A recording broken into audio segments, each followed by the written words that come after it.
Semua orang mungkin bisa kuliah, tapi nggak semua orang bisa ikut KKN. Mungkin SKS-nya nggak cukup, atau udah keluar dulu sebelum KKN, atau udah ikutan program MBKM. Nah, buat teman-teman yang nggak sempat ikut KKN, daripada teman-teman gabut merengut di rumah menangisi dia yang nggak pernah balik lagi ke teman-teman, atau centang abu-abu teman-teman yang nggak kunjung jadi centang biru, mending teman-teman nontonin video aku aja. Jadi teman-teman, let's check it out aja video KKN aku selama 45 hari di Kelurahan Bergaslor.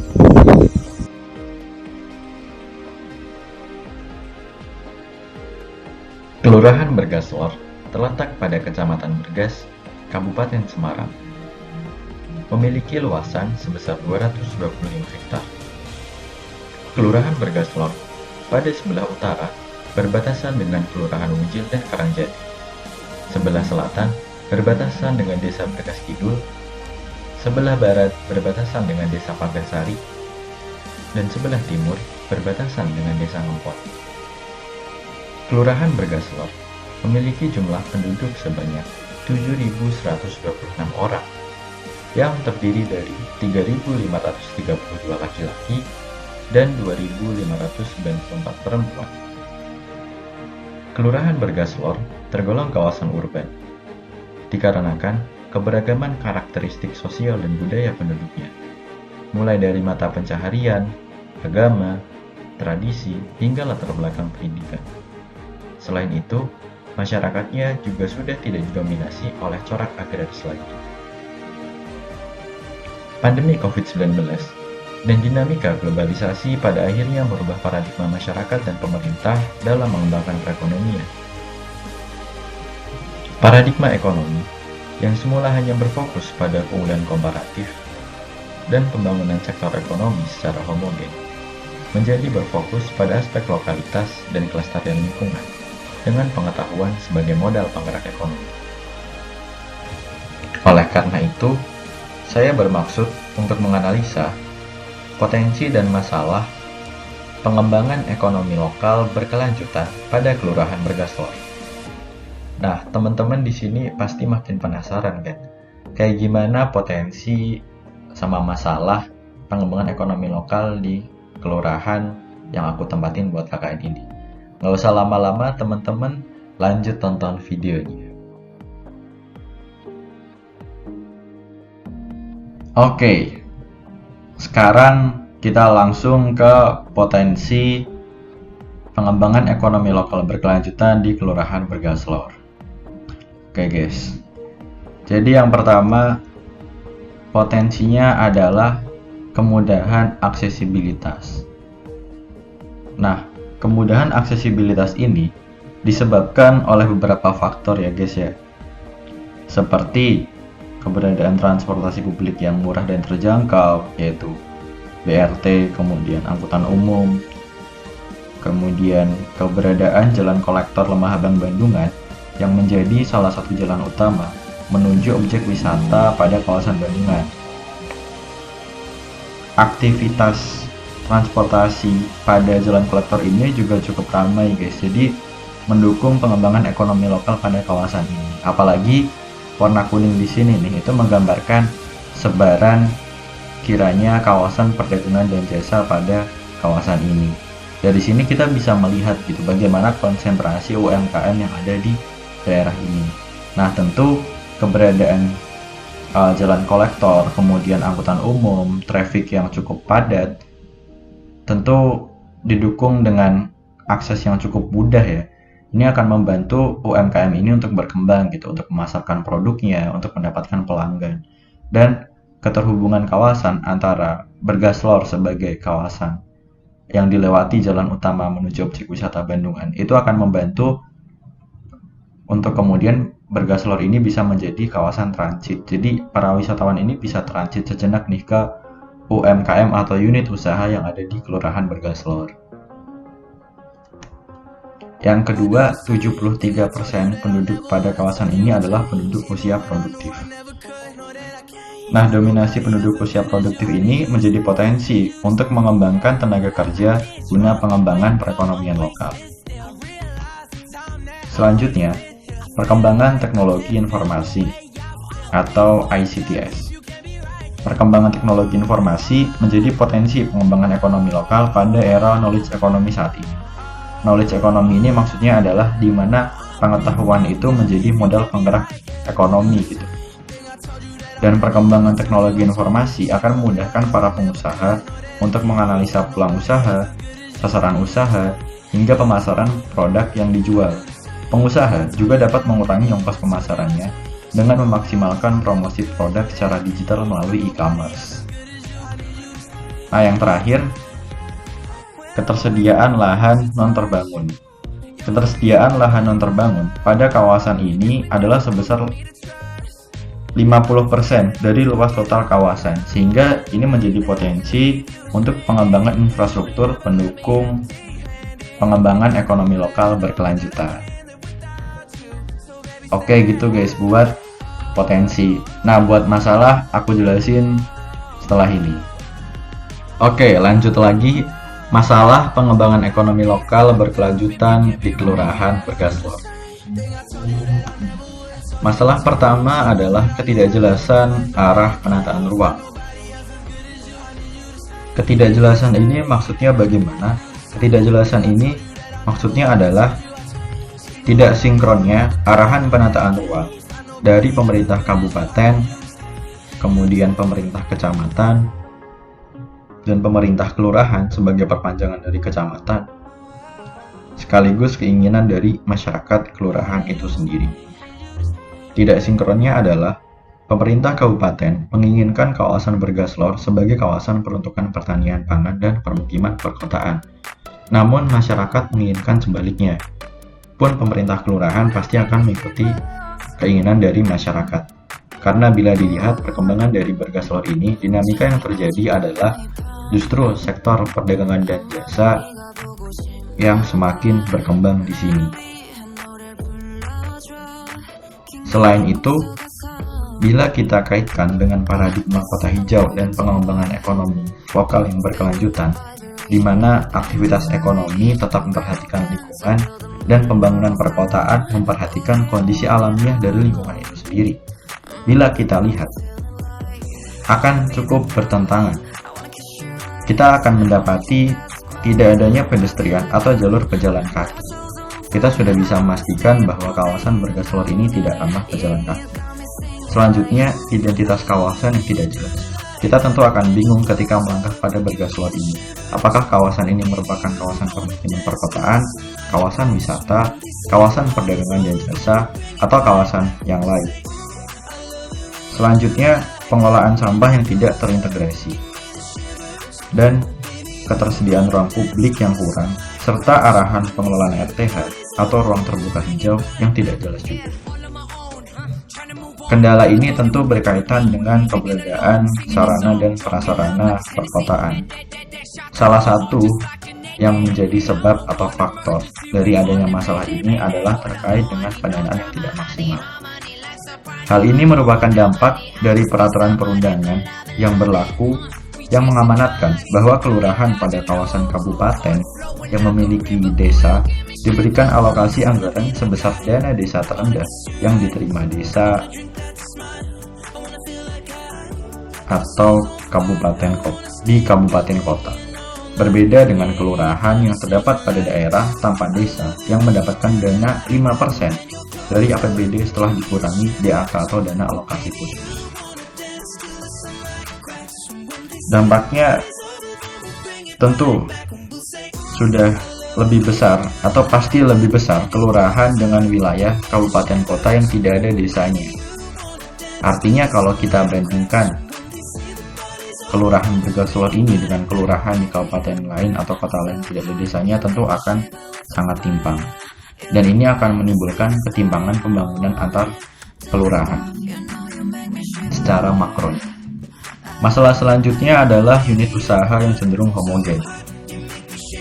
Unit usaha yang cenderung homogen ini bisa kita lihat ketika kita melintasi jalan kolektor Lemah Abang Banyuman. Kita akan mendapati bahwa kebanyakan unit usaha di sini adalah bergerak pada sektor makanan dan minuman.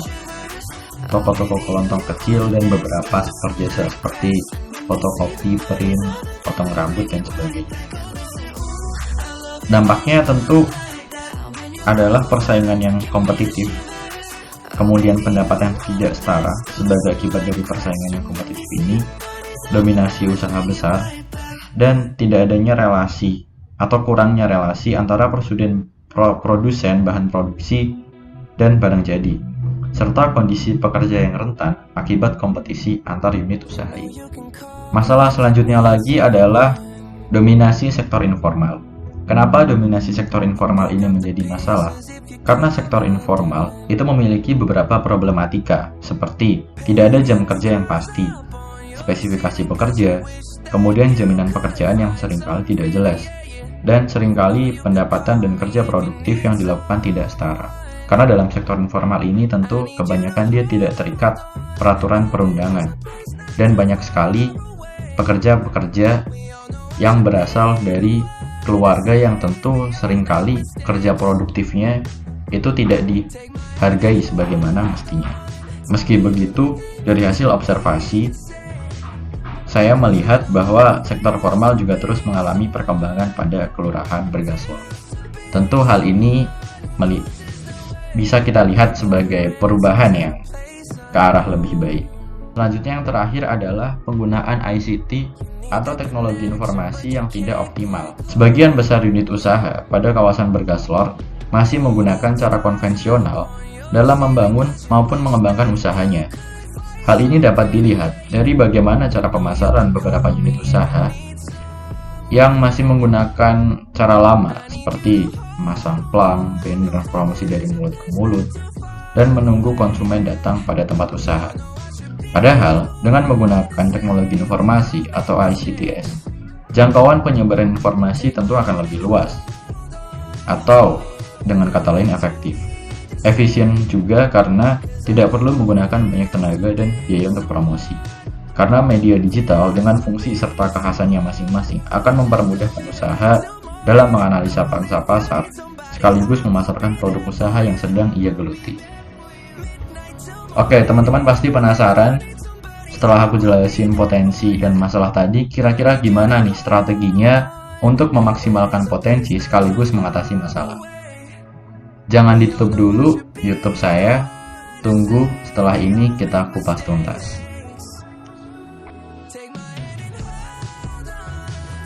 Oke, jadi berdasarkan hasil analisa aku ya guys, ada beberapa rekomendasi strategi yang bisa pemerintah pertimbangkan untuk mengembangkan perekonomian lokal berkelanjutan. Yang pertama adalah sinkronisasi kebijakan penataan ruang dan implementasi perencanaan secara partisipatif. Sinkronisasi kebijakan penataan ruang perlu dilakukan antara pihak pemerintah, kabupaten, dan juga kecamatan. Nggak lupa kelurahan sebagai perpanjangan tangan dari kecamatan. Sinkronisasi ini untuk memperjelas arah penataan ruang dari kelurahan Bergaslor, sehingga ke depan penataan ruang dari kawasan ini bisa dilakukan secara berkelanjutan. Selain itu, Musrenbang sebagai sarana pelibatan partisipasi masyarakat dalam merumuskan arah perkembangan kelurahan harus benar-benar dijadikan pertimbangan dalam menghasilkan keputusan. Pelibatan akademisi dan ahli atau teknokrat menjadi penting untuk menambah perbendaharaan konsep penataan ruang, pengawasan, serta pengelolaan ruang. Pada tahap implementasi juga, partisipasi masyarakat penting untuk dilibatkan di sini, mulai dari transparansi rencana hingga anggaran, dan pengawasan pembangunan yang dilakukan oleh masyarakat langsung. Sehingga arah penataan ruang sebisa mungkin berjalan ke arah masyarakat yang menentukan akan berkembang seperti apa ruang ini ke depan, atau istilah kerennya bottom up plan. Strategi kedua, memberikan insentif kepada pelaku usaha yang menggunakan teknologi dan proses produksi yang ramah lingkungan. Insentif ini perlu diberikan untuk mendorong unit usaha yang ada pada skala kelurahan agar mempertimbangkan untuk beralih ke proses produksi bersih. Manfaat jangka panjangnya adalah unit usaha tidak perlu merogoh kocek yang cukup besar untuk menangani eksternalitas atau dampak lingkungan yang ia timbulkan, karena dari awal proses produksi sudah ramah lingkungan. Insentif ini dapat diberikan dalam beragam bentuk seperti permodalan perizinan, dukungan pendanaan untuk beralih pada proses produksi dan konsumsi yang ramah lingkungan, bantuan untuk mencari relasi usaha dan pemasaran, dan lain sebagainya. Pertimbangan mengenai kriteria usaha seperti apa yang layak mendapatkan insentif dapat pemerintah buat melalui kerangka regulasi dengan standarisasi dan indikator yang jelas.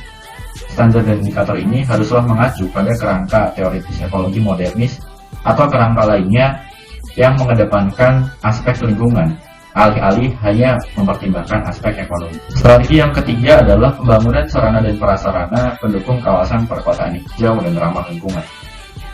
Untuk mewujudkan lingkungan kawasan perkotaan yang ramah lingkungan dan mendukung ekosistem bisnis dengan perspektif ekologi modernis, maka diperlukan dukungan sarana dan prasarana yang memadai juga, seperti prasarana jaringan persampahan, air bersih, energi, dan lain sebagainya. Sarana sendiri seperti ruang terbuka hijau, fasilitas pendidikan, peribadatan, dan lain sebagainya. Oleh karena itu, di sini aspek finansial sangat diperlukan. Maka langkah yang dapat dilakukan oleh pihak kelurahan dengan mengajukan DAU tambahan. Meskipun saya sendiri juga tidak tahu tergolong dalam kategori apakah kelurahan bergaslor saat ini, mengingat pemberian DAU tambahan ini atau dana alokasi ini pertimbangannya berdasarkan tingkat pelayanan kelurahan. Solusi ini merupakan solusi paling pragmatis dikarenakan cukup panjang waktu untuk mengubah peraturan perundangan yang saat ini cukup sentral agar sesuai dengan kebutuhan masyarakat. Selain itu, pemerintah juga dapat menggait pihak swasta atau private dengan regulasi agar memberikan sebagian keuntungannya melalui mekanisme CSR atau hibah guna pembangunan sarana dan prasarana pendukung pelayanan publik. Strategi yang keempat adalah interkonektivitas antara unit usaha mikro, kecil, menengah, dan besar. Keterhubungan antara unit usaha mikro, menengah, dan besar menjadi penting untuk menciptakan ekosistem bisnis yang harmonis dan diversifikasi unit usaha. Keterhubungan ini bisa diwujudkan dalam mekanisme kemitraan yang beragam seperti waralaba, inti plasma, perdagangan umum, subkontrak, bagi hasil, joint venture, atau bentuk kemitraan lainnya sebagaimana yang diatur dalam peraturan perundang-undangan. Secara mudahnya kita dapat mengadakan paling mudah adalah usaha kecil menyediakan barang mentah, kemudian menengah memproduksi barang setengah jadi, dan usaha besar yang mayoritas sektor manufaktur memprosesnya menjadi barang bernilai tambah tinggi. Yang terakhir adalah pemberian pelatihan kewirausahaan berbasis teknologi informasi atau ICTS. Pemberian pelatihan kewirausahaan ini menjadi penting agar pelaku usaha memahami bagaimana membangun usaha dan mengembangkan usaha secara digital. Pelaku usaha akan lebih mudah dalam membangun dan memasarkan usahanya, karena sifat dari media digital yang memiliki jangkauan luas dan tidak terkendala oleh hambatan spasial dalam penyebaran informasi. Rekomendasi ini juga berangkat dari kondisi existing, di mana sebagian besar unit usaha masih mengelola usahanya secara konvensional. Penggunaan ICT juga dapat mendukung pengelolaan dan monitoring bisnis yang ramah lingkungan, serta relevan dengan dinamika pasca pandemi yang mengharuskan masyarakat untuk mengurangi interaksi sosial dan bekerja secara remote. Selain itu, ongkos transportasi dan polusi akibat mobilisasi pekerja juga dapat dikurangi dengan mekanisme kerja remote yang mengandalkan teknologi informasi. Oke teman-teman, kita udah sampai di penghujung kenalan dan lihat-lihat 45 hari aku KKN di sini ngapain aja. Nah, ini ada yang menarik teman-teman. Corona bisa membunuh. Tapi teman-teman, yang membunuh itu sebenarnya bukan penyakit. Yang membunuhmu itu sebenarnya adalah. Terima kasih teman-teman semua yang udah nonton video aku. Semoga dimanapun, kapanpun teman-teman sehat selalu. Terima kasih untuk Kelurahan Bergaslor yang sudah memberikan kesempatan bagi saya untuk melakukan kuliah kerja nyata meskipun secara hybrid, kombinasi antara luring dan daring. Dan terima kasih pula kepada video KKN Undip yang telah memfasilitasi kegiatan. Terima kasih dan mohon maaf apabila selama perjalanan KKN ini terdapat kiranya perilaku atau tutur kata yang kurang sopan atau kurang baik. 마지막 종소리가 울리면 벌써 저기 오렌지빛 하늘이 짙어지는 걸